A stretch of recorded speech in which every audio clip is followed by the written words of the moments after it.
Oh my God, okay, that's Zane right there, homeboy. That song was delicious, okay, and well, the song was... Anyway, what I'm trying to say is the drink is based on that song. So we take a strawberry, okay, and then we slice out this little triangle in the middle. Why? Because we're gonna slice little hearts. You see that? That's right.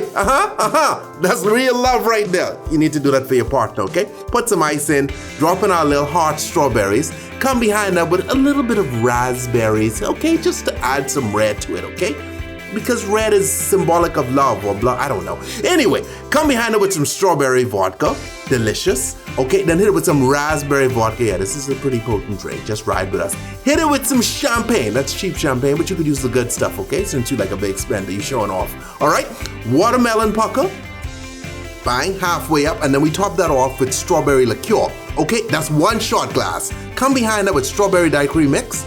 Okay, and go halfway. Then we come behind it with Grenadine. So we have these 2 shots, one of mixers, one of booze, okay? And we stick those in the middle there, okay? You don't have this kind of glass, but you could use whatever kind of glass you have at home. And then you pour those in. She got it all over the table, okay? But maybe there's still some alcohol in there somewhere. All right, stick in my straw, and there you have it, pillow talk, okay? That's right, homeboy. You know what pillow talk is, right? Post it down below if you do know. Stay tipsy, my friend, stay tipsy.